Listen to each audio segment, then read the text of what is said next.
আপনারা জানেন বেশার হাফি। হে তরুণ যুবকেরা, বসরার বিখ্যাত মাতাল নাম হলো বেশার হাফি। মদ না খেলে তার দিন চলে না, মস্ত বড় মাতাল। হে তরুণ যুবকেরা, হে আমার বন্ধুরা, আমার আল্লাহ মদকে হারাম করেছেন, নেশাকে আমার আল্লাহ হারাম করেছেন। দয়ার নবী নেশা সম্পর্কে হাদিসের মধ্যে জানিয়েছেন। হে তরুণ যুবকেরা, হে আমার বন্ধুরা, আল্লাহর নবী বলেন কুল্লু মুশরিক কুল্লু ভাই আমার প্রত্যেক নেশা হলো হারাম, কুল্লু মুশকিরিন হারাম, প্রত্যেক নেশা হলো হারাম। আমার আপনার নবী বলেন। হে তরুণ যুবকেরা, আমার আল্লাহ কোরআন মাজিদের মধ্যে জানিয়ে দেন ইন্নামাল খামরু ওয়াল মাইসিরু ওয়াল আনসাবু ওয়াল আজলামু রিজসুম মিন আমালিশ শাইতান। হে তরুণ যুবকেরা, আমার আল্লাহ বলেন মদ হলো, মদ খাওয়া হলো শয়তানি কাজ, জুয়া খেলা হলো শয়তানি কাজ। এগুলো সব আমার আল্লাহ সুদকে হারাম করেছেন, মদকে হারাম করেছেন, জুয়াকে হারাম করেছেন। ভাই আমার তরুণ যুবকেরা, এইভাবে আমার আল্লাহ নির্দিষ্ট করে দিয়েছেন কোরআন মাজিদে। হে মুসলমান, মদ খাওয়া হারাম, কিন্তু মাতাল আছে না নাই? এর বড় মাতাল কিছু আছে, বলে হুজুর নেশা ছাড়তে পারে না।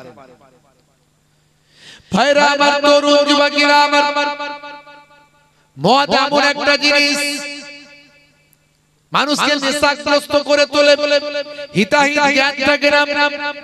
ইন্টারনেটে ভাইরাল আপনি দেখবেন, জায়গার নাম হলো ব্রাজিল।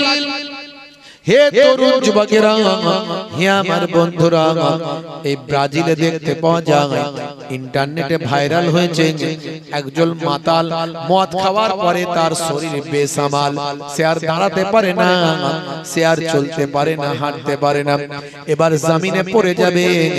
ইন্টারনেটে দেখা যাচ্ছে, ভাইরাল হয়েছে, আমার কাছে ভিডিওটা এক ভাই পাঠিয়েছে। হে তরুণ যুবকেরা, হে আমার বন্ধুরা, এমন সময় দেখা যায় তার একটা পোষা ষাঁড় ছিল, ষাঁড়, পোষা ষাঁড়, সেই ষাঁড়টি তখন সেখানে ছিল। মাতাল মালিককে পেছন থেকে ঠেলে গোতা মেরে মেরে মেরে মেরে সেই ষাঁড়টি তার বাড়ির দিকে নিয়ে আসছে, আর সেও আনন্দের সঙ্গে নিজে না চলে ষাঁড় ধাক্কা মারলে তবে সে চলে। এইভাবে চলতে চলতে চলতে চলতে সে তার বাড়ির দিকে যায়। ইন্টারনেটে এই ভিডিওটা ছড়িয়ে পড়েছে, সারা পৃথিবীর মানুষ, কোটি কোটি মানুষ দেখছে আর মন্তব্য করছে যে মাতালের থেকে ষাঁড় ভালো, ওর বুদ্ধি বেশি। বুঝতে পারছেন? তাহলে মাতাল হয়ে গেলে ওর থেকে ষাঁড়ের বুদ্ধি বেশি হয়ে যায়। কথা ঠিক না? এই জন্য আমার আল্লাহ হারাম করেছে মদ খাওয়া। কিন্তু তৎকালীন যুগেও মাতাল ছিল। হে তরুণ যুবকেরা, জায়গার নাম হলো বসরা। বসরার বিখ্যাত মাতাল হলেন হযরতে বিশার হাফি, যিনি পরবর্তীকালে আল্লাহর ওলি হয়ে গিয়েছিলেন। বিশার হাফি মদ না খেলে দিন তার কাটে না। ভাইরা আমার, তরুণ যুবকেরা আমার, মুরব্বিয়ানেরা, মদ খেয়ে তিনি বেঘর হয়ে পড়ে থাকেন প্রতিদিন।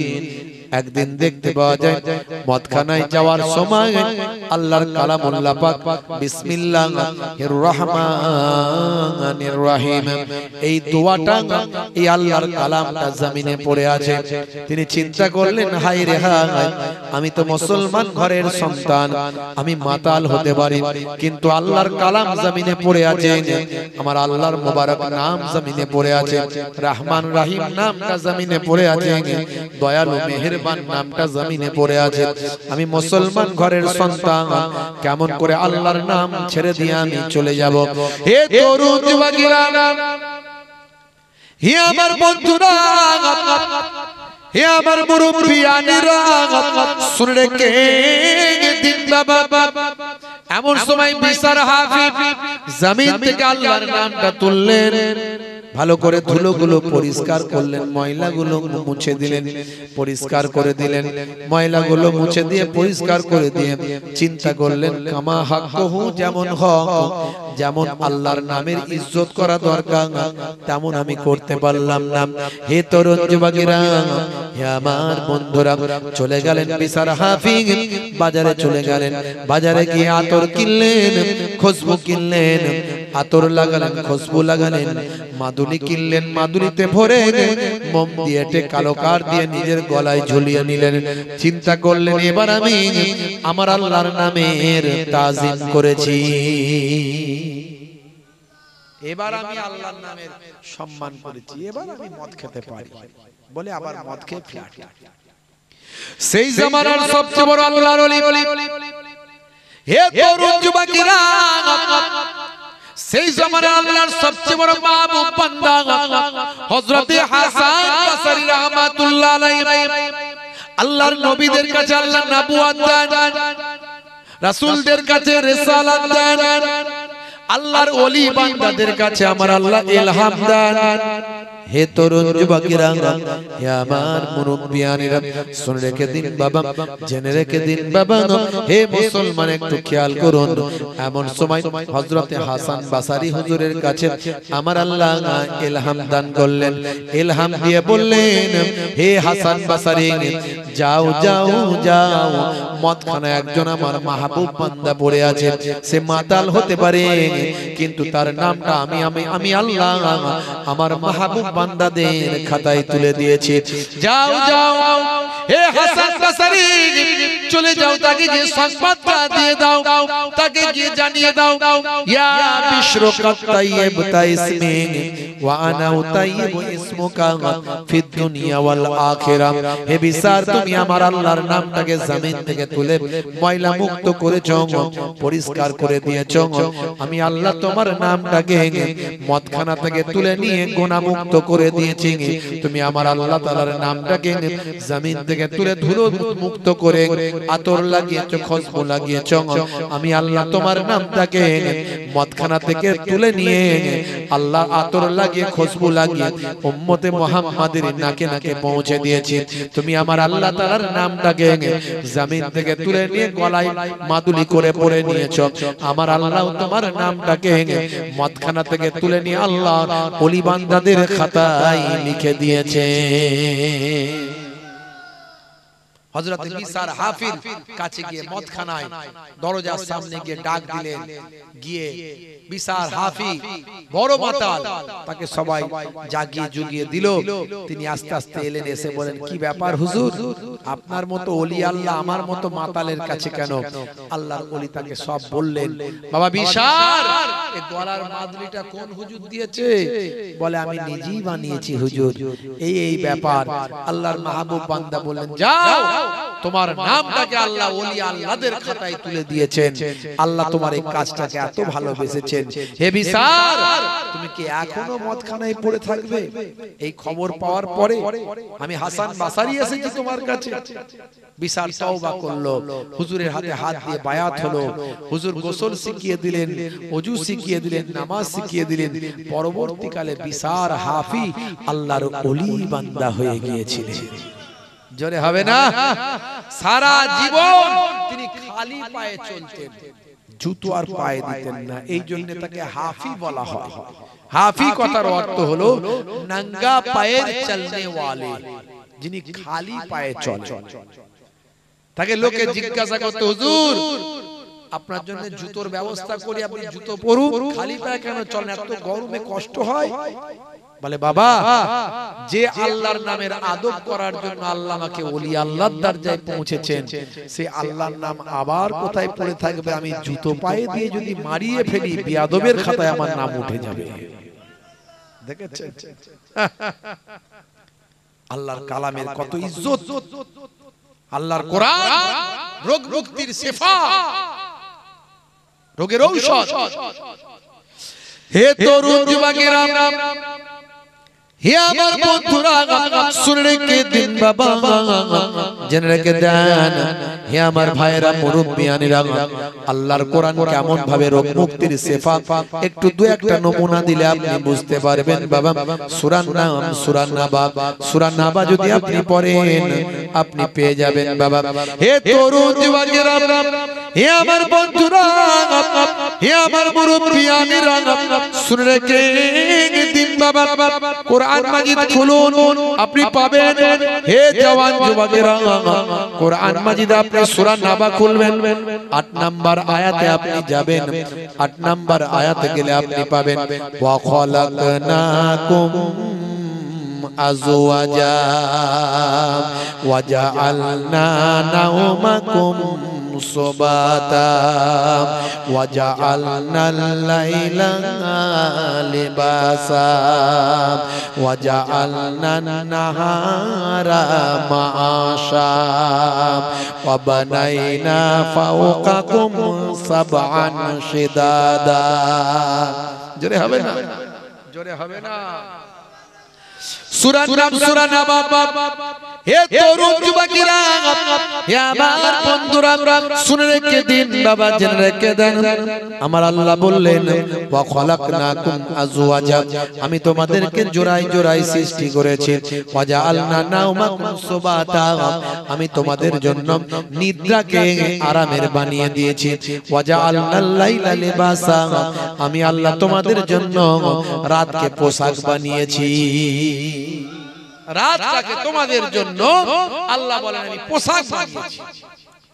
এই পোশাক শরীরকে ঢেকে রেখেছে, আর রাতটাকে এমন ভাবে তুমি রাত্রে থাকো, রাত যেন তোমাকে ঢেকে রাখে, তার মানে অন্ধকারে থাকো। আমার আপনার নবী আরো সুন্দর করে ক্লিয়ার করে দিলেন। এই জন্যই বলি কোরআনের ব্যাখ্যা হলো হাদিস। হে তরুণ যুবকেরা, হে আমার বন্ধুরা, সহিহুল বুখারী শরীফ বা আমার 5624 নম্বর হাদিস, আল্লাহর নবী বলেন, হযরতে জাবের থেকে বর্ণিত, আন জাবেরিন আন্না রাসূলুল্লাহ সাল্লাল্লাহু আলাইহি ওয়াসাল্লাম قال আতফিউল মাসাবিহা ইযা রাকাতুম। হে তরুণ যুবকেরা, হে আমার বন্ধুরা, হযরতে জাবের থেকে হাদিসটা বর্ণিত, আল্লাহর নবী বলেন, যখন তোমরা ঘুমাতে যাবে তখন তোমরা লাইটটা রাতে বন্ধ করে দেবে, অন্ধকারে ঘুমাও। কিন্তু মুসলমানের ছেলে অন্ধকারে থাকতে পারে না, বলে হুজুর লাইট বন্ধ করলি গেছো ভূত, পানিতে ভূত, রোগা ভূত, মোটা ভূত, উড়ন্ত ভূত, ডুবন্ত ভূত, যত রকমের ভূত আছে সব একসঙ্গে মিটিং করে গলা টিপতে আসে। কি করব হুজুর, ভয়ে অস্থির, তাই লাইট টিউবলাইট জ্বালিয়ে দিয়ে ঘুমাই। বুঝতে পারছেন? তো কেন ভূতেরা আসবে না? ভূত বলে তো কিছু নাই, জিন আছে, জিন। জিন কি বলছে? ভূত। তো কেন আসবে না জিন? পেচ্ছাপ করে পানি নেয় না, পবিত্র থাকে না, মুখ থেকে খিস্তি খেচুড়ি সব সময় বেরোচ্ছে, গাল বন্ধ চলছে মুখ থেকে, নামাজ পড়ে না, রাসূলের সুন্নত মানে না। তো ভূত তো জিন তো এমনি ভয় দেখাতে আসবে, ধরতে আসবে। আজকালকার পোলা দেখো সঠিক পথে চলে না, পিতামাতা গুরুজনের কথা তারা শোনে না। চুলগুলো ছোট ছোট, প্যান্ট শার্ট আটো সাটো, সুজোড়া পায়ে দিয়ে, পেছনে ব্যাগ নিয়ে, লাল লাল জুতো পায়ে, চোখে কালো চশমা, দুই চোখ মেলে খোঁজে বেদের মেয়ে জোসনা, গায়ে হাতে ট্যাটু আঁকা, হেঁটে চলে আঁকা বাঁকা।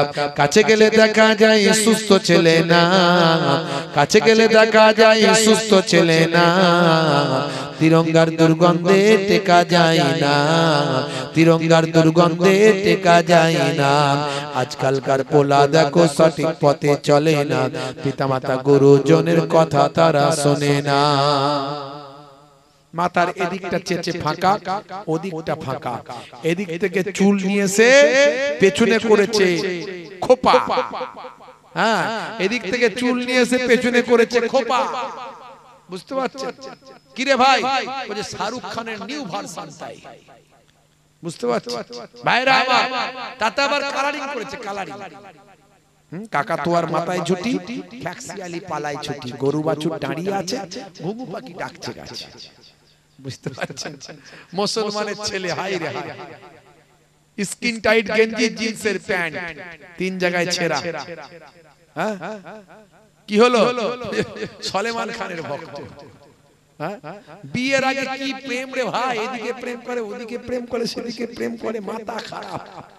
হাত কেটে ফাঁক, আই লাভ ইউ, তোমার জন্য জীবন দেব, রেল লাইনে মাথা দেব, হ্যাঁ বিষ খেয়ে মরে যাবো, সর্বনাশ।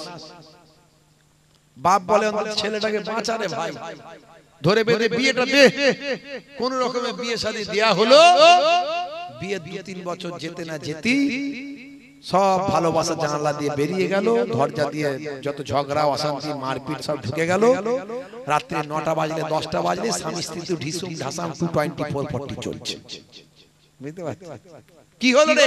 এত প্রেম ছিল গেল কোথা? বলে সব পেরিয়ে চলে গেছে, প্রেম আর নাই। সলেমান খানের কাছ থেকে প্রেম শিখেছে তো, সে তো বিয়ে করে 60 বছর বয়স এখনো বিয়ে করে না, তার কাছ থেকে প্রেম শিখলে এর আর প্রেম কেমন হবে? ওই রকমই তো হবে, কথা ঠিক না?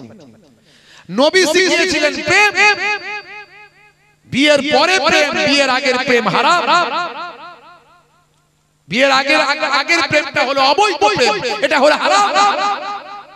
বিয়ের পরের প্রেমটা হলো হালাল, এই প্রেমটা করলে সওয়াব আছে, নেকি আছে। যতক্ষণ স্বামী স্ত্রীতে প্রেম করবে আল্লাহর রহমত ওই ঘরে নাজিল হবে। কিন্তু সব হয়ে গেছে গেছো ভূত, মাটিতে ভূত, পানিতে ভূত, উড়ন্ত ভূত, ডুবন্ত ভূত, এমনি তো আসবে, কথা ঠিক না বল? সব তো উল্টো চলছে। হ্যাঁ, নবী বলেছিল বিয়ের পরে প্রেম, স্বামী স্ত্রীতে প্রেম করো। নবী বলেছিল দেখো মা আয়েশা যেখানে মুখ লাগিয়ে পানি পান করেছে, আমি সেখানে মুখ লাগিয়ে পানি পান করেছি। কেমন প্রেম শেখাচ্ছে নবী? নবী কেমন প্রেম শেখাচ্ছে? আল্লাহর নবী বলছেন ইয়াকুনু ফি মাহানাতে আহলিহি, আল্লাহর নবী মাঝে মাঝে ঘরে স্ত্রীদের সঙ্গে রান্নায় সহযোগিতা করতেন। রান্নার হাতলটা একটু নেড়ে দিতেন, একটু আলুটা, তখন তো ওখানে আলু নাই, অন্য কিছু, আমাদের এখানে আলু, বুঝতে পারছি, একটুখানি রান্নায় সহযোগিতা করতেন।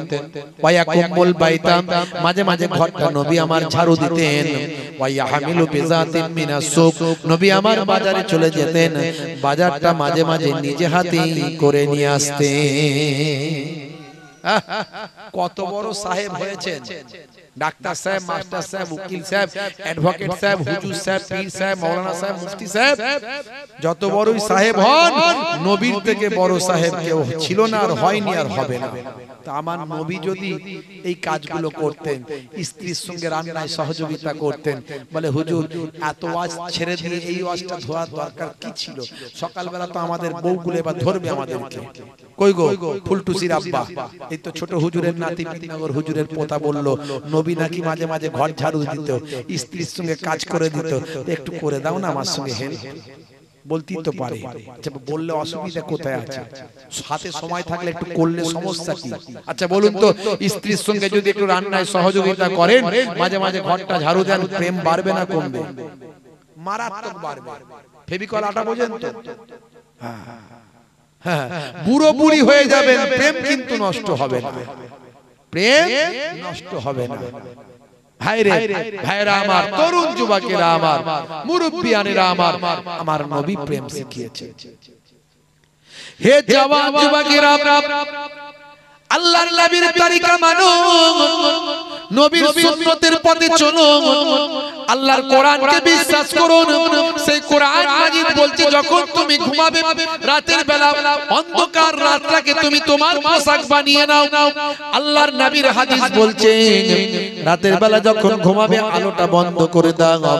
1450 বছর আগে কোনো প্যাথোলজি ছিল না, কোনো বাবা সেই সময় ভাই আমার কোনো রকম কোনো ল্যাবরেটরি ছিল না, কোন রকম যন্ত্রপাতি ভাই আমার ব্যারোমিটার, থার্মোমিটার, মাইক্রোস্কোপ, স্টেথোস্কোপ ভাই আমার, কোন রকম x-ray machine, ECG machine, ultrasound, হে তরুণ যুবকেরা, কোন রকম যন্ত্রপাতি সে সময় ছিল না, নাসা ছিল না, ইসরো ছিল না।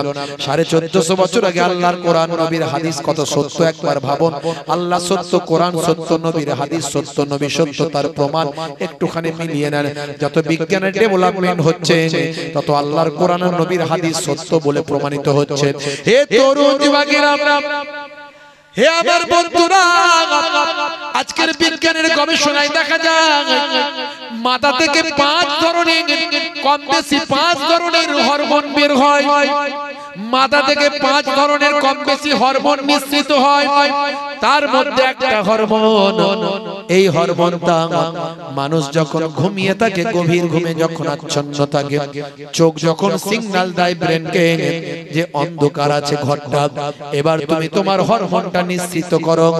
যখন অন্ধকারের ভিতর গভীর ঘুমে মানুষটি ঘুমিয়ে থাকে, অন্তত ঘুমের 2 ঘন্টা পর, স্বাস্থ্য বিশেষজ্ঞরা বলছেন অন্তত ঘুমের 2 ঘন্টা পর ভাই আমার মানুষ যখন গভীর ঘুমে আচ্ছন্ন থাকে, আর ব্রেন যখন ভাই আমার চোখ যখন সিগন্যাল দিয়ে ব্রেনকে বলে ঘরটা অন্ধকার আছে, ঘরটা অন্ধকার আছে, সেই সময় এই অন্ধকার থাকা অবস্থায় গভীর ঘুমে আচ্ছন্ন অবস্থায় মাথার পেছন সাইড থেকে এক ধরনের হরমোন নিঃসৃত হয়। এই হরমোনটার নাম ভাই আমার স্বাস্থ্য বিশেষজ্ঞরা বলেন এই হরমোনটা হলো মেলাটোনিন হরমোন। হে তরুণ যুবকেরা, হে আমার বন্ধুরা, এই মেলাটোনিন হরমোন মাথার পেছন সাইড থেকে বের হয়ে রক্তের সঙ্গে মিশে যায়, রক্তের সঙ্গে মিশে গিয়ে এই মেলাটোনিন হরমোনটা ভাই আমার কি কাজ করে শোনেন। আমাদের শরীরের যে সমস্ত জীবাণু ভাই আমার ক্যান্সারের জীবাণু তৈরি হয়, সেই ক্যান্সারের জীবাণুগুলোকে এই মেলাটোনিন হরমোন রক্তের সঙ্গে গিয়ে ভাই আমার ক্যান্সারের জীবাণু থেকে শরীরকে প্রোটেক্ট করে বাঁচিয়ে দেয়। 1450 বছর আগে আল্লাহ বললেন রাতকে পোশাক বানিয়ে দাও, নবী বললেন যখন ঘুমাতে যাবে লাইটটা বন্ধ করে দাও। আজকের যুগে সব বিজ্ঞানের বাস্তবতায় প্রমাণিত। এরকম উদাহরণ আমি অনেক দিয়েছি, ইন্টারনেট সার্চ করবেন 20-25 হাজার বক্তব্য আছে, সব বলার চেষ্টা করেছি। এমনকি দাড়ি রাখলে তার মধ্যে কি সায়েন্স আছে সেটাও বলেছি, গবেষণা হয়েছে, বানানো কথা বলছি না আমি।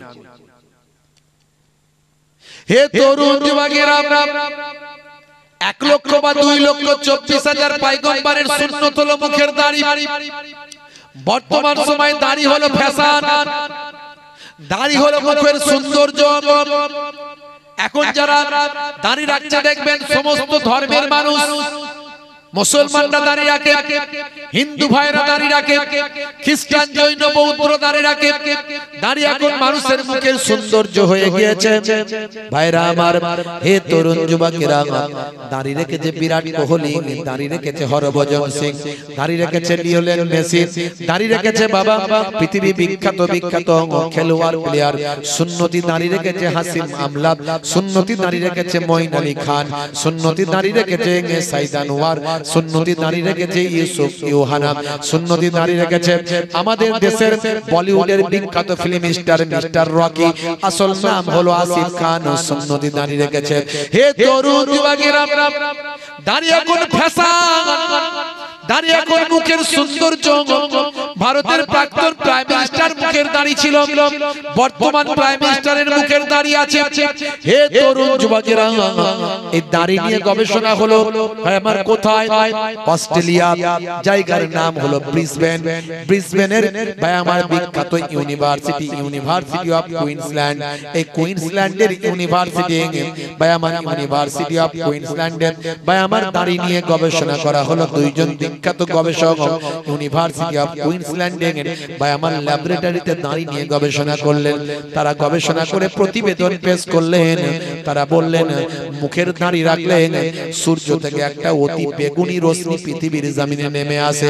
সূর্য থেকে অতি বেগুনি রশ্মিটা যেটা মানুষের শরীরে স্কিনে ব্যাড ইফেক্ট তৈরি করে।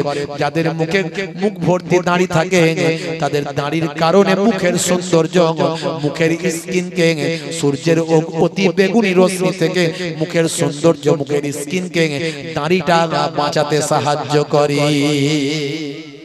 শুধু তাই নয়, স্কিনের ডাক্তারদের জিজ্ঞাসা করবেন, দাড়ি রাখার উপকারিতা তারা বলতে পারবেন।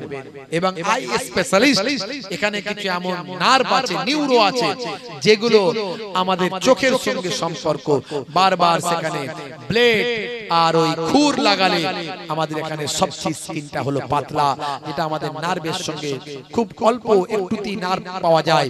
বায়া মাসে নার্ভের সমস্যা হতে পারে, চোখের সমস্যা হতে পারে। তাই দাড়ি রাখলে চোখের উপকার, স্কিনের উপকার এবং স্বাস্থ্যের জন্য উপকার অতি বেগুনি রশ্মি থেকে দাঁড়িয়ে আপনাকে আমাকে প্রোটেক্ট করছে। জোরে বলুন সুবহানাল্লাহ। 1450 বছর আগে আল্লাহ এবং রাসূল যা বলেছেন আজকের যুগে বিজ্ঞান আর বাস্তবতায় প্রমাণিত হয়েছে। কত উদাহরণ দেব আমি আপনাদের কাছে, এরকম অনেক উদাহরণ আমি দিয়েছি, বেশি লম্বা চওড়া বলবো না। এই দুনিয়া হলো পান্থশালা, এই দুনিয়া হলো প্রতীক্ষালয়। হে দুনিয়া তরুণ যুবকেরা, দুনিয়ার মোহে আল্লাহ ভুলে যাবেন না, দুনিয়ার মোহে নবী ভুলে যাবেন না। আমার আল্লাহ কোরআন মাজিদে বললেন, ইয়া আইয়ুহাল্লাযীনা আমানু লা তুলহিকুম আমওয়ালুকুম ওয়ালা আওলাদুকুম আন যিকরিল্লাহ ওয়া মান ইয়াফআল যালিকা ফাউলাইকা হুমুল খাসিরুন।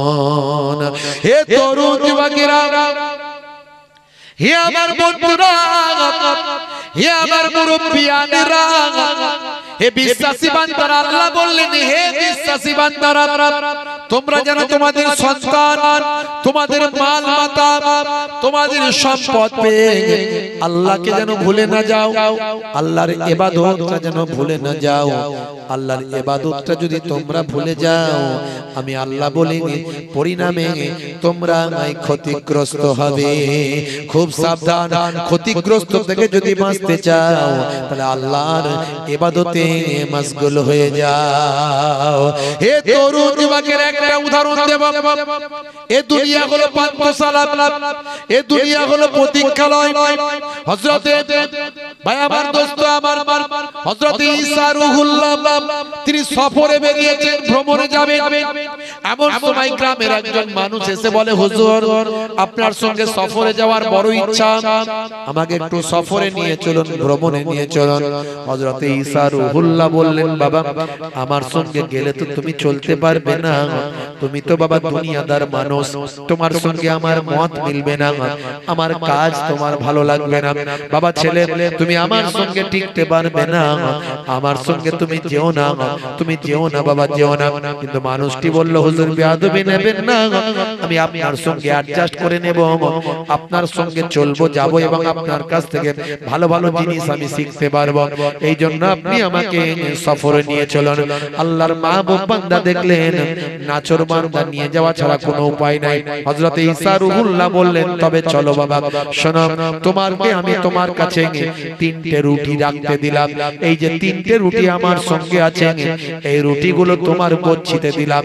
একটা হলো তোমার ক্ষুধা লাগলে খাবে, একটা হলো আমার ক্ষুধা লাগলে আমাকে দেবে, আর একটা তোমার কাছে থাকবে, পরে ক্ষুধা লাগলে আমরা ভাগ করে খাবো, মনে থাকবে? বলে হ্যাঁ। হে তরুণ যুবকেরা, হে আমার বন্ধুরা, হে আমার মুরব্বিয়ানেরা, বেশ কিছু দূর যাবার পর হুজুর বললেন, বাবা বড় ক্ষুধা লেগেছে, এখন ক্ষুধা লেগেছে, তুমি একটা খেয়ে নাও আর আমারটা আমাকে দাও।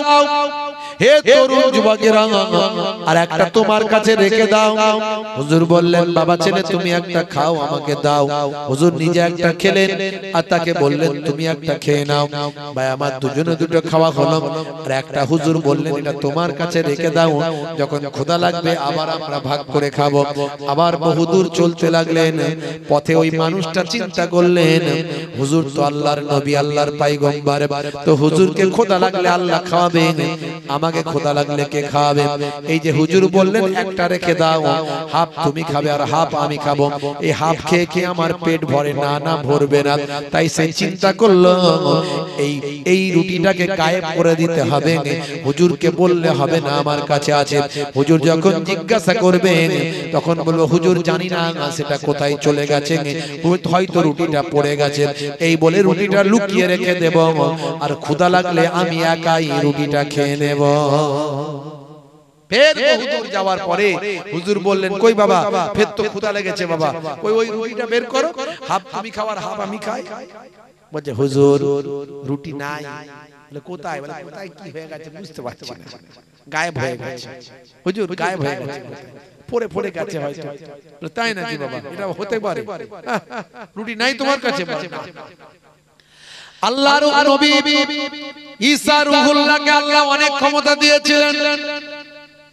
হে তরুণ যুবকেরা, হযরত ঈসা রূহুল্লাহ আমার আল্লাহ এমন নিয়ামত দিয়েছিলেন, তিনি জন্মান্ত ব্যক্তির চোখে যদি হাত বুলাতেন আল্লাহর কুদরতি ক্ষমতা ঈসা নবীর দোয়ায় তার হাতের ওসিলায় আমার আল্লাহ জন্মান্ত ব্যক্তির জন্মের চোখখানা ফিরিয়ে দিতেন।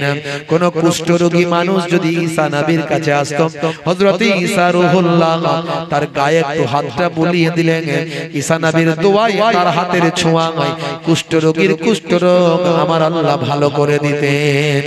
হে তরুণ যুবকেরা, কার বাড়িতে কি রান্না হয়েছে হযরত ঈসা নবী বলে দিতেন, বাবা তোমার বাড়িতে এইটা আজকে রান্না হয়েছে। মানুষ অবাক হয়ে যেত, হুজুর কি করে বললেন? আমার আল্লাহ আমাকে বলিয়ে দিয়েছেন তাই বলছি। এইভাবে হুজুর দ্বীনের দিকে, ইসলামের দিকে, আল্লাহর পথে মানুষকে আহ্বান করতেন। শুধু তাই নয়, হযরত ঈসা রূহুল্লাহ মাটি দিয়ে যদি একটা পাখি বানাতেন, পাখি বানানোর পরে হযরত ঈসা রূহুল্লাহ মাটির পাখিটাকে বলতেন, হে পাখি তোমার ভিতরে আমি রূহ দিয়ে দিলাম, যাও এবার তুমি উড়ে চলে যাও।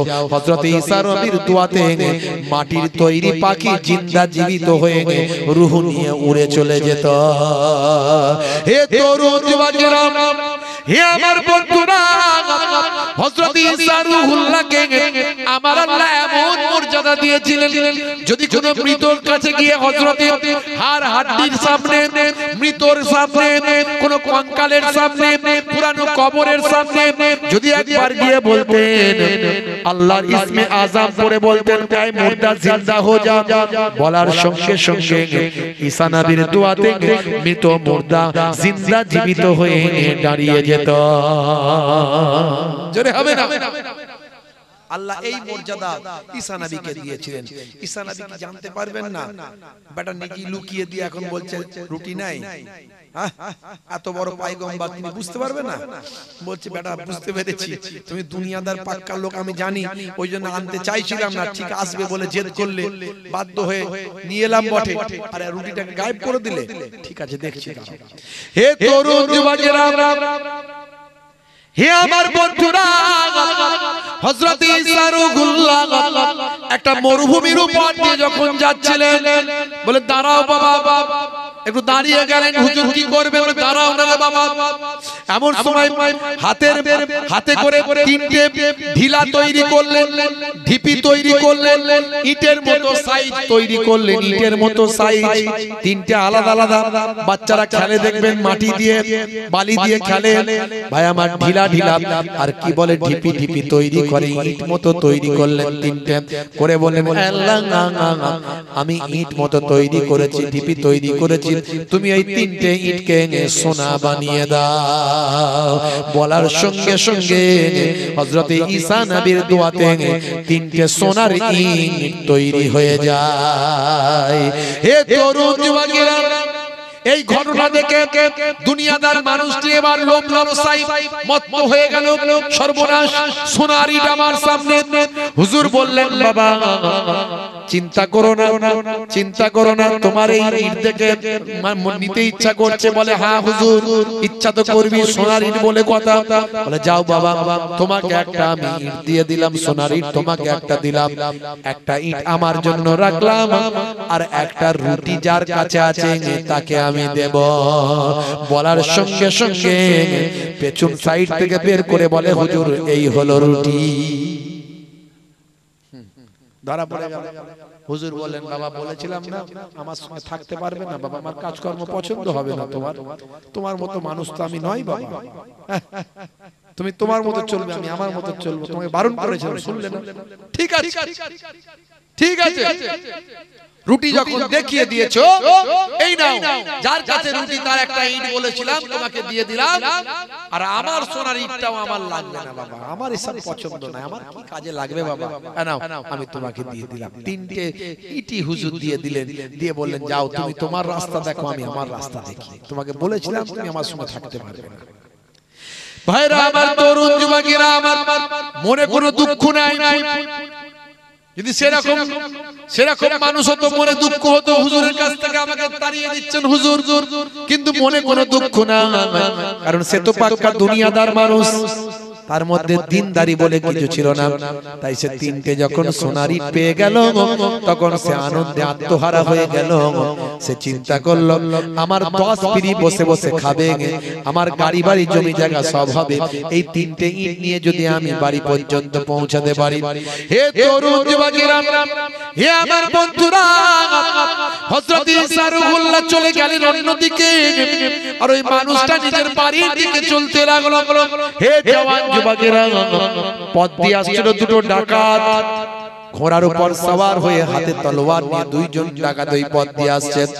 এমন সময় রাস্তায় ওই মানুষটিকে দেখতে পেয়েছে। চিন্তা করলে মানুষটিকে সার্চ করে দেখবো তার কাছে কি আছে। যখনই নেমে বলল কি আছে বের করে দাও, এই দুনিয়াদার মানুষটা চালাক মানুষ ছিল।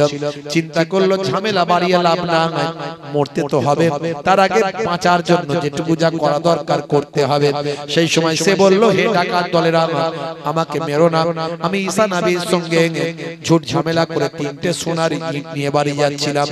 এক কাজ করো, আমাকে তোমরা মেরো না, ঝগড়া লড়াই করে কোনো লাভ নাই, এসো দুজনকে তোমাদের দুটো সোনার ইট দিয়ে দিলাম, অন্তত একটা সোনার ইট আমার কাছে রাখতে দাও। ডাকাত দল চিন্তা করলো যে না চেয়ে ঝগড়া ঝামেলা মারপিট না করেই যখন দিয়ে দিচ্ছে তো ঠিক আছে, ছেড়ে দাও, ওর কাছে একটা থাকুক, আমরা দুজন দুটো নিই। তো চলে যায়, তাহলে চলে যাচ্ছিল। এখন ওই লোকটা আবার দুনিয়াদার লোক, পাকা বেশি, চিন্তা করলে আমি চলে যাব, আবার একটা কোনো ডাকাত ফাকাত আসবে ফিরে সে এটাও নিয়ে নেবে, তো এদেরকে যদি আমার বডিগার্ড বানাই তাহলে অনেক কাজ হবে। অতি চালাকের বলে না গলায় দড়ি। তো এখন বললো এদেরকে যদি আমার বডিগার্ড বানাই তাহলে খুব কাজে হবে। বলে কোন দিকে যাবে, বলে ওই দিকে। বলে ওদিকে কি একটু নিয়ে যাবে, ওই মার্কেট পর্যন্ত কি পৌঁছে দেবে? বলে অসুবিধা নাই, এসো পেছনে বসো। ঘোড়ায় বসে গেল। হে তরুণ যুবকেরা, এখন দুই বন্ধু চিন্তা করলো দুই ডাকাত, আমরা তো ডাকাত, আমাদের জানে দয়া মায়া করলে তো হবে না, একটা সোনার ইট আমরা ছেড়ে কেন দিয়ে চলে যাচ্ছি, বরং ওটাকেও যদি আমরা নিতে পারি তাহলে আমাদের আরো হাফ করে বেড়ে যাবে, 1.5 খানা করে আমাদের সোনার ইট হয়ে যাবে। বুঝতে পারলে? হে তরুণ যুবকেরা, হে আমার বন্ধুরা, বেশ কিছু দূর যাবার পরে তাদের তিনজনকে ক্ষুধা লেগেছে। এদিকে দুনিয়াদার মানুষটি চিন্তা করলো হায় রে হায়, আমি নবীর সঙ্গে বেয়াদবি করে তিনটে সোনার ইট পেলাম, আর এই ফকটিয়ায় ডাকাতগুলো আমার সঙ্গে 2 নম্বরই করে দুটো নিয়ে নিল। এখন আমি একটা সোনার ইট নিয়ে বাড়ির দিকে যাচ্ছি, যে কোনো মূল্যে এদের কাছ থেকে আরো দুটো সোনার ইট আমাকে আদায় করে নিতে হবে। তাই সেও একটা প্ল্যান তৈরি করলো, মনে মনে চিন্তা করলো এদেরকে খাবার খাওয়াবার নাম করে মার্কেটে যাব, মার্কেট থেকে খাবার নিয়ে এসে বিষ মেশানো খাবার খাইয়ে এদেরকে হত্যা করে আমি আরো দুটো সোনার ইট মোট 3টে নিয়ে বাড়ি চলে যাব।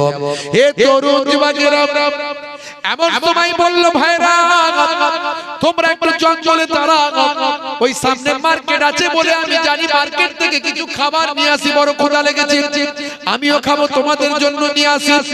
এমন সময় ওই দুনিয়াদার মানুষটি মার্কেটে গেল খাবার আনার জন্য, খাবারে বিষ মাখিয়ে খাবারটা নিয়ে আসলো। আর এদিকে এই দুইজন ডাকাত তৎক্ষণাৎ প্ল্যান করে নিল, ও যখন খাবারটা নিয়ে ফিরবে ওকে তলোয়ার মেরে 2 খানা করে দেব, ওর ইটটাও আমরা নিয়ে 1.5 খানা করে ভাগ করে নেব। এই প্ল্যান নিয়ে এরাও জঙ্গলের ভিতর দাঁড়িয়ে রইল। সবই মিলে গেল বাবা।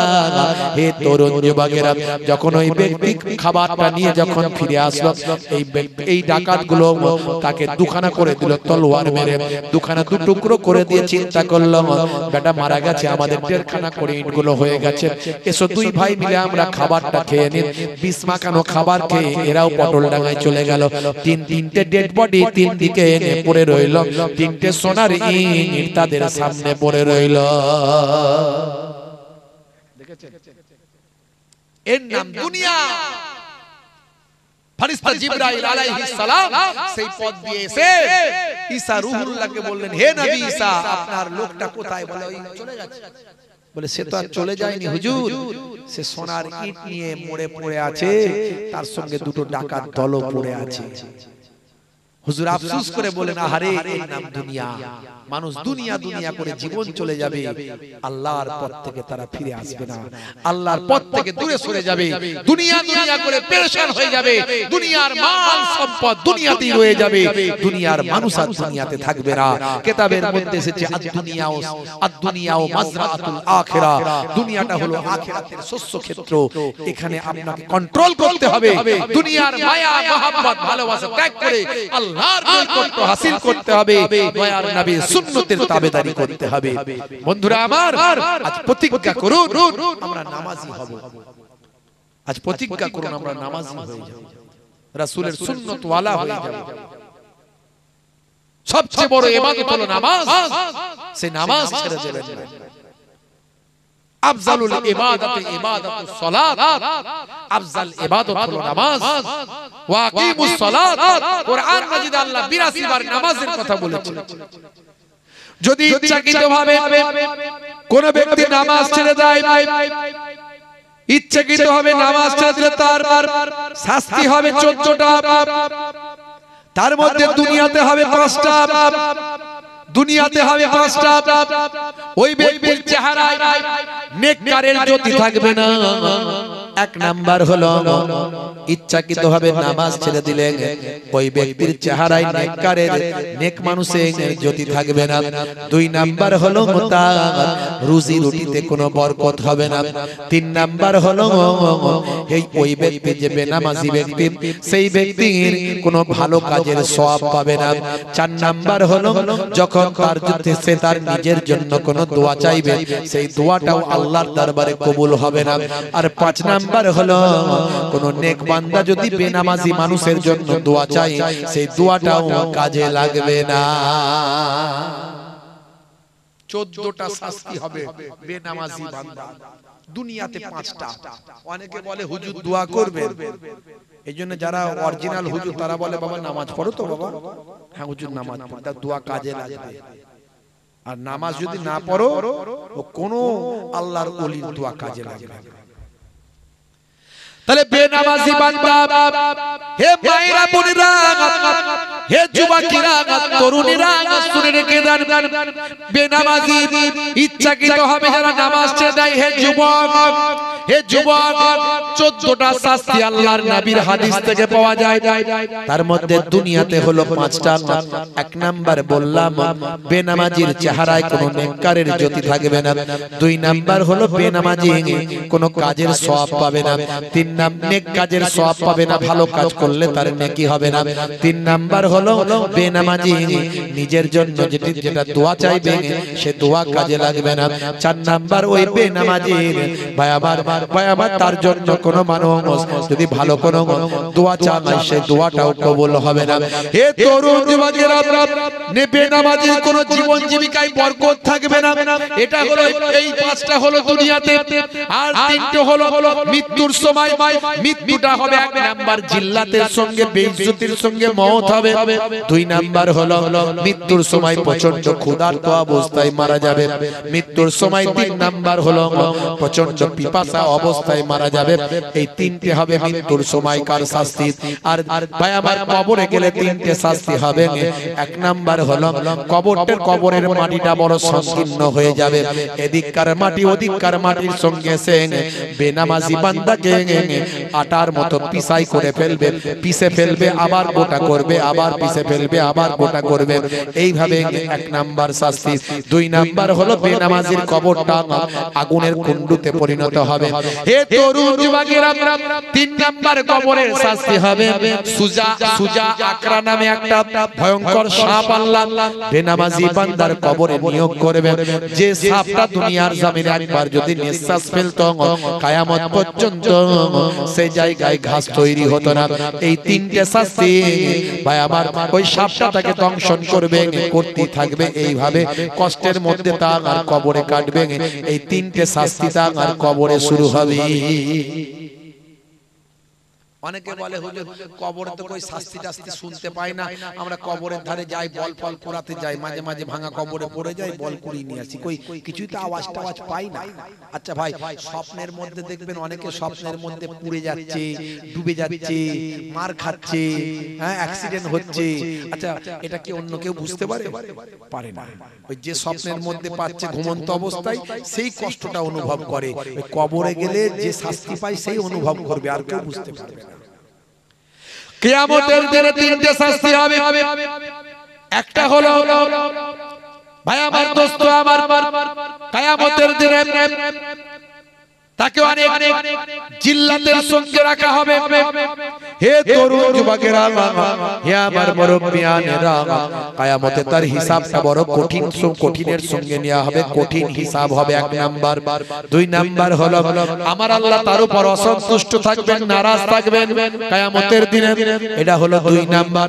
আর তিন নাম্বার হলো ফারিস্তারা টানতে টানতে বড় অপমানের সঙ্গে জাহান্নামের ভিতরে ঢুকিয়ে দেবে। এই তিনটে কিয়ামতে দিনে শাস্তি হবে। হে মুসলমান, ইচ্ছাকৃতভাবে নামাজ ছেড়ে দিলে তার 14টা শাস্তি হবে, মনে রাখবে। নামাজ ছেড়ে দেবেন না। 82 বার আল্লাহ নামাজের কথা বলেছে, ওয়াকিমুস সালাত, নামাজ কায়েম করো, নামাজ কায়েম করো। শুধু নামাজ পড়লে হবে না, কায়েম করতে হবে। বাপ নামাজ পড়ে, সন্তান পড়ে না, স্ত্রী নামাজ পড়ে, স্বামী পড়ে না, ছেলে নামাজ পড়ে, ভাই নামাজ পড়ে, বোন নামাজ পড়ে না। হে তরুণ যুবকেরা, ওয়াকিমুস সালাত মানে নামাজ কায়েম করো। তার মানে নিজে পড়ো, অন্যকে পড়াও, এর নাম কায়েম করা। শুধু নিজে পড়লেই বাঁচবেন না। আপনি পড়ছেন, আপনার স্ত্রী নামাজ পড়ছে না, আপনাকে আল্লাহ ছাড়বে না। আপনি নামাজ পড়ছেন, আপনার সন্তান পড়ছে না, এর জন্য আপনাকে কৈফিয়ত দিতে হবে, আল্লাহ ছাড়বেন না। এই জন্য আল্লাহ বলছেন নামাজ কায়েম করো, অর্থাৎ নিজে পড়ো, নিজের পরিবারকে পড়া। বুঝতে পারছেন ভাইরা আমার, তরুণ যুবকেরা আমার, ইয়া আইয়ুহাল্লাযীনা আমানু কু আনফুসাকুম ওয়া আহলিকুম নারা, নিজে বাঁচো, নিজের পরিবারকে বাঁচাও জাহান্নামের আগুন থেকে। আকুদুহান নাস ওয়াল হিজারা, যে জাহান্নামের জ্বালানি হবে মানুষ আর পাথর। জ্বালানি কাটতে হবে কি? মানুষ আর পাথর দিয়ে জ্বালানিটা হবে। সেই জাহান্নামা থেকে বাঁচতে আল্লাহ বলেছেন কোরআন মাজিদে। সেই নামাজের সময় হলে নামাজ ছাড়বেন না বাপ, নামাজের টাইম হলে নামাজ ছেড়ে দেবেন না। ওয়াক্ত যে হলো ওযু করো, মসজিদে চলো, খোদার হুকুম পালন করো, নামাজটা পড়ো। ওয়াক্ত যে হলো ওযু করো, মসজিদে চলো, দিন রাত 5 ওয়াক্ত নামাজ পড়লে পাবে ভাই জান্নাত। জোরে হবে না? জোরে হবে না? ফজরের সময় হলে মসজিদে যাও তুমি চলে, থেকো না বিছানায় শুয়ে, খোদা দেন রহমত ঢেলে। জোরে হবে না? আসরের ওয়াক্তটা এলে অপচয় সময় না করে, মসজিদে যাও তুমি চলে, আমলনামা ডান হাতে পাবে। এশার সময় হলে অবহেলা না তুমি করে, নামাজে যাও তুমি চলে, হাসরে মুক্তি পাবে। ওয়াক্ত যে হলো ওযু করো, মসজিদে চলো, খোদার হুকুম পালন করো, নামাজটা পড়ো। ওয়াক্ত যে হলো ওযু করো মসজিদে চলো দিন রাত পাঁচ ওয়াক্ত নামাজ পড়লে পাবে ভাই জান্নাত। নানা জান ছোট হুজুর পীর কেবলা রাহমাতুল্লাহ আলাইহি বলতেন, বাবা কি দিয়ে বোঝালে বুঝবে বলো? ঝোড়া আর কোদাল দিয়ে বোঝালে বুঝবে বাবা? ঝোড়া আর কোদাল দিয়ে বোঝাবো? নানা জান বলতেন, মুরব্বী মানুষদের মনে থাকবে। আর আমার দাদা জান মায়াপুর পীরনগরী হুজুর কেবলা বলতেন, বাবা দিনে রাতে 24 ঘন্টায়, দিনে রাতে 24 ঘন্টায় 12 মিনিট করে সময় দিলে 5 12 60 1 ঘন্টা, 1 ঘন্টা নামাজে দাও। 1 ঘন্টা নামাজে দিলে আল্লাহ তোমার 23 ঘন্টা কামিয়াবি করে দেবে। আল্লাহ নিজেই বলছেন, হে মুয়াজ্জিন বলো হাইয়া আলা সালাহ, এসো নামাজের দিকে এসো। বলে না বলে না? হাইয়া আলা সালাহ,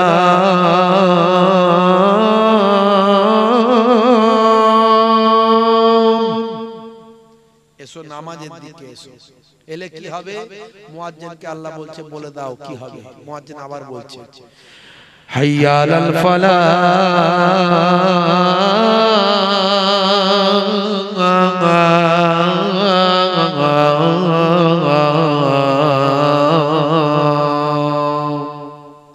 নামাজে এলে আমি আল্লাহ বলছি তুমি কামিয়াবি পাবে। কামিয়াবি যদি পেতে চাও নামাজে এসে সিজদায় হাজিরা দাও। কামিয়াবি যদি পেতে চাও নামাজে এসে ইমামের সঙ্গে দাঁড়িয়ে যাও। কল্যাণ যদি পেতে চাও নামাজে এসে সিজদায় পড়ে যাও। যদি চাকরি বাকরিতে উন্নতি পেতে চাও, কারবারে যদি লাভবান হতে চাও, নামাজে এসে সিজদায় আমি আল্লাহকে জানাও। সবের তো একটা সেন্টার আছে নাকি, জায়গা আছে। ডাক্তার দেখাতে গেলে ডাক্তারের চেম্বারে যেতে হয়, অ্যাডভোকেটের সঙ্গে কথা বলতে গেলে তার চেম্বারে যেতে হয়, পুলিশের সঙ্গে কথা বলতে গেলে থানায় যেতে হয়। তো আল্লাহর কাছে কিছু জানাবেন তার জন্য নামাজে সিজদায় গিয়ে কেঁদে কেঁদে বলতে হয়। 1 সপ্তাহ জানান, কোনটা আল্লাহ কবুল করবেন আমরা জানি না। আমরা তো এমনি আর্টিফিশিয়ালি সবকিছু করি না, লোক দেখানো আমাদের বেশি হয়ে যায়। অন্তর থেকে যখনই হয়ে যাবে আল্লাহর আরশে কবুল হয়ে যায়। বুঝতে পারছেন ভাইরা আমার, তরুণ যুবকেরা আমার, আজকের মাহফিলে এত কথা বললাম, দুটো জিনিস নিয়ে যান। একটা হলো নামাজ, একটা হলো মুখের দাড়ি। কবে মারা যাবেন কোনো গ্যারান্টি নাই। এখনো অনেকে দাড়ি রাখে না। কেউ বলে বুড়ো হলে রাখবো, কেউ বুড়ো হয়ে গেছে তাও এখন 60 বছর ওয়াজ শুনছে তবু দাড়ি রাখার গুরুত্ব বোঝে না। আজ মারা যাবেন, আজ মারা গেলে কাল 2 দিন 3 দিন পরে খবর থাকবে না। এই কয়েকদিন আগে আপনাদের বসিরহাট এলাকায় প্রোগ্রাম করলাম, বললাম হুজুর ইয়ং ছেলে, 2টো বাচ্চা, হঠাৎ করে একটা অ্যাক্সিডেন্ট হলো। 5-6 দিন পরে এই জলসার আগের দিনে মারা গেছে। হুজুর দোয়া করবে। কখন কে মারা যাবে কোনো গ্যারান্টি নেই বাপ। আজ মারা গেলে কাল 2 দিন হয়ে যাবে। আল্লাহ যেন হায়াত বাড়ায় তার জন্য নামাজের পানিতে দোয়া চাইতে হবে।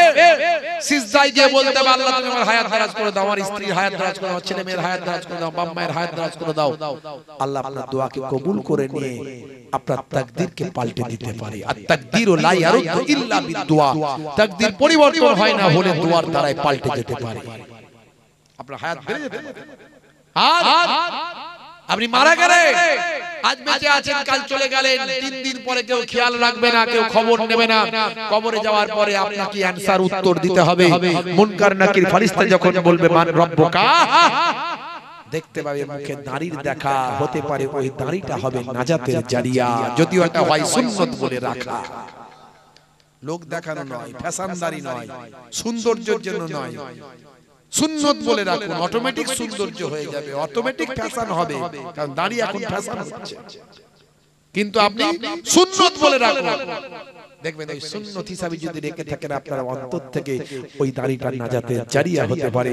কবরে গেলে কোনো সুন্নত দেখা যাবে না, একটা সুন্নত দেখা যাবে মুখের দাড়ি। জোরে বলুন সুবহানাল্লাহ। সে দাড়িটা রাখুন বাপ। হে যুবকেরা ছোট ছোট করে রাখুন। বড় রাখতে বলছি না, আমি মুহিবুল্লাহ হুসাইনির মতো রাখতে গেলে অনেকটা ঈমানের দম থাকা দরকার। এই যে মাওলানা সাহেবের মতো দাড়ি রাখতে গেলে অনেকটা ঈমানের দম দরকার, তবে রাখতে পারবে, নাহলে পারবে না। বুঝতে পারছো? হ্যাঁ, আর অন্তত ছোট ছোট করে রাখো, ঈমানের শক্তি বেড়ে গেলে তখন বড় দাড়ি রাখবে। এখন ছোট ছোট রাখো, এই অবস্থায় কবে মরে যাবে কোনো গ্যারান্টি নাই, কবে মারা যাবে কোনো গ্যারান্টি নাই। অন্তত কবরে যাওয়ার পরে ওই দাড়িটা নাজাতের জারিয়া হয়ে যেতে পারে। ভাইরা আমার, তরুণ যুবকেরা আমার, এই দুনিয়া পান্থশালা, এই দুনিয়া প্রতীক্ষালয়। এখানে যেমন কাজ করবে তেমন তার ফলটা কিয়ামতের দিন আল্লাহ দেবে। পৃথিবীর মানুষ, আল্লাহ বলছেন বাল তুসিরুনাল হায়াতাদ দুনিয়া ওয়াল আখিরাতু খায়রুন ওয়া আবকা। এই দুনিয়া হলো ক্ষণস্থায়ী, পরকাল হলো চিরস্থায়ী।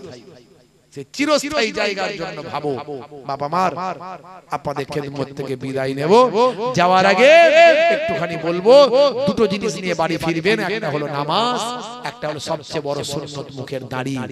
এই দুটো জিনিস করলে 70 থেকে 90% অন্যায় অপরাধ আপনার কাছ থেকে সরে এমনি চলে যাবে, আর আপনি এমনি সঠিক পথে পরিচালিত হতে পারবেন। জি হ্যাঁ, এই দুটো কাজ করুন। আর আজকের এই পাক মাহফিলের জন্য একটুখানি সাদকা করুন, দান করুন। দান করলে কোনোদিন কমবে না, আল্লাহ বাড়িয়ে দেবেন। দানের বিনিময়ে আল্লাহ আপনার মালের হেফাজত করে দেবেন। কোরআন মাজিদ কখনো মিথ্যা নয়। সেই কোরআন মাজিদে আল্লাহ বলছেন মান জাআ বিল হাসানাতি ফালাহু আসরু আমসালিহা। বান্দা এক দেবে, আমি আল্লাহ তোমাকে 10 দেব। জোরে বলুন সুবহানাল্লাহ। খাতা পেন নিয়ে বসেন ভাইরা আমার। তাহলে এই পাক মাহফিলের জন্য ফি সাবিলিল্লাহ দিলে কমবে না। আল্লাহর নবী বলেছেন বুখারী শরীফের হাদিস, ইন্নামাল আমালু বিন্নিয়াত, নিয়তের উপর আমল হয়। আপনি নিয়ত করে দান করেন, আপনার বাপ কবরে, মা কবরে, দাদা কবরে, দাদি কবরে, নানা নানি কবরে, আত্মীয় স্বজন কবরে, তাদের মাগফিরাতের জন্য আল্লাহর নবী বলেন তারা ডুবন্ত অবস্থায় গুনার সাগরে পড়ে হাবুডুবু খায়, দোয়ার আশা করে মিন আবিদ, নিজের বাপের নিকটে, নিজের মায়ের নিকটে, আও আখির নিজের ভাইয়ের নিকটে, আও সাদিকিন নিজের বন্ধুর নিকটে। দুনিয়ার মধ্যে কেউ যদি তাদের জন্য সামান্য দান করে দেয়, সাদকা করে দেয়, নবী বলেন সেটা কাল জাবালে রহমতের পাহাড় করে আল্লাহ পৌঁছে দেয়। ভাইরা আমার, ফি সাবিলিল্লাহ, আল্লাহকে খুশি করার জন্য 8 জন ভাইকে চাইবো, জান্নাত হলো 8টা। আপনাদের পীরের ঘরের আওলাদ, 2 খানদানের ছিটেফোঁটা রক্ত আমার শরীরে আছে। চারিদিক থেকে, সব দিক থেকে কুরাইশ খানদানের রক্ত, বাপের দিকে, মায়ের দিকে, দাদুর দিকে, দাদির দিকে, নানার দিকে, সব দিক থেকে কুরাইশ খানদানের রক্ত আমার শরীরে আছে। আমি গুনাহগার অধম, আপনাদের ভাই মুসাফির হালতে এসেছি। মুসাফিরের দোয়া কবুল হয়। দাওয়াতুল মাজলুমে দাওয়াতুল মুসাফির দাওয়াতুল ওয়ালিদ ওয়ালা ওয়ালাদিহি। সেই মুসাফির হিসাবে দোয়া চাইবো। বাপ ভাইরা আমার, আল্লাহর বাইতুল্লাহ দুবার তওয়াফ করে এসেছি। ভাই আমার, হাজর আসওয়াদ হাত দিয়ে চুম্বন করেছি, জবান দিয়ে আল্লাহ চুম্বন করার সৌভাগ্য দিয়েছেন। রাসূলের দরবার থেকে দোয়া চেয়ে এসেছি, আপনাদের জন্য দোয়া চাইবো। 8 জন ভাই আছেন, জান্নাত হলো 8টা, 1001 টাকা ফি সাবিলিল্লাহ।